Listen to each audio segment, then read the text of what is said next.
Tiger का नाम लेते हुए पूरा हिंदुस्तान हिलेगा। टाइगर जिंदाबाद। हमारे आपके महाराष्ट्र में हमारे 5 लाख लोग रहते हैं। या आप तो खुद सतारा में है, या आप खुद बताइए वो कैसा रहते हैं। 1 मिनट बता दीजिए किस प्रकार का कमरा है और क्या काम करते हैं। 10 बाय 10 खोली में वो अपना बीबी बच्चे पढ़ाई। सुन लीजिए, 10 बाय 10 के रूम में बीवी बच्चों के साथ रहते हैं। 10 बाय 10 बुझा वो, यानी 2 आदमी सुतबार घरवा में हटा जी तो 10 बाय 10 के 10 बाय 10 इन्हें हम कोनो बोलने के लिए प्लानिंग करके नहीं लाए हैं। ये बल्कि ये स्कूल चलाते हैं, संस्था चलाते हैं। इनके पास भी बहुत सारे झारखंडी नौकरी करते हैं ना भाई। या हमारे जो भाई सुनील माने साहब, संजू जी माने हमारा दूसरा भाई है, वहाँ नौकरी करते हैं। बात बरोबर है? बरोबर है।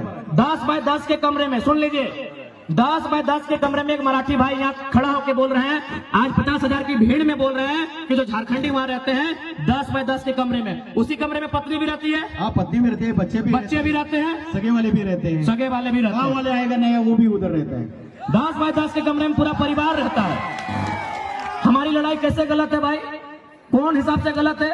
अब एक बात हम क्लियर कहना चाहेंगे, जो लोग हमारी बात को सुन रहे हैं वह झारखंड के अलावा किसी राज्य से रहे। हमारी लड़ाई किसी राज्यवासी से नहीं है, बात को समझिए। हम बात कर रहे हैं 1932 खतियान की। अब सवाल है कि 1932 का खतियान का मतलब ये थोड़ी है कि जो लोग खतियानधारी नहीं है राज्य से चले जाए। ऐसा किसने कहा आपको? बिल्कुल नहीं। पहले समझिए कि खतियान का इस्तेमाल कहाँ होगा, खतियान का इस्तेमाल कहाँ होगा, उसका उपयोग कहाँ होगा। न हम लोग मांग कर रहे हैं कि खतियान के आधार पर झारखंड की स्थानीय नीति बने, क्योंकि सभी झारखंडी नहीं होंगे। 140 करोड़ लोग झारखंडी नहीं होंगे। बात को समझिए, जितने भी गैर झारखंड के लोग यहाँ रहते हैं और अपने राज्य में भी, यानी दोनों राज्य में रहते हैं, बात को समझिए। भारत की अभी जनसंख्या मान के चलिए अनुमान 140 करोड़ है, अनुमान मानते हैं, और झारखंड की जनसंख्या मोटा मोटी 3.5 करोड़ है। तो भाई पूरा का पूरा 140 करोड़ झारखंडी नहीं हो सकता है, समझिए बात को।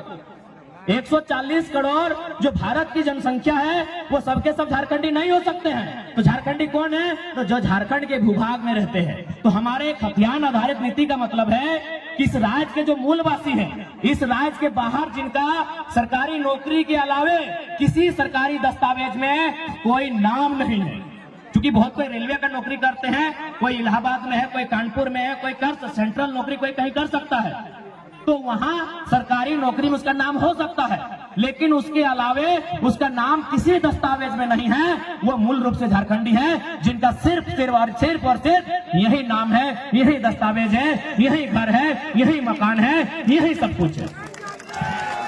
अब सवाल है कि खतियान के आधार पर एक स्थानीय नीति बनेगी। उस स्थानीय नीति को लागू किया जाएगा जो झारखंड की वैकेंसी होगी।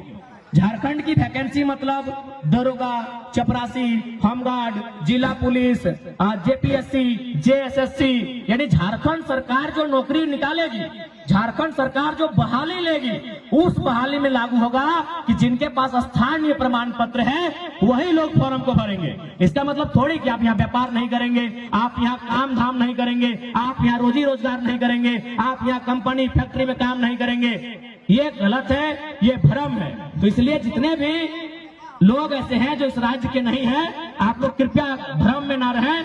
हमारा मांग क्या है, हमारा आंदोलन क्या है, उसकी असलियत को समझने का काम करें। और मैं बिल्कुल कहता हूं, जो लोग ईमानदारी से, जो लोग निष्ठापूर्वक इस विषय को समझते हैं, वो कर रहे हमारे साथ खड़े हैं। और साथ ही साथ इसलिए उस भ्रम से आप बाहर निकलिए। बाकी हमारा डिमांड क्या है? निजी क्षेत्र में 75%।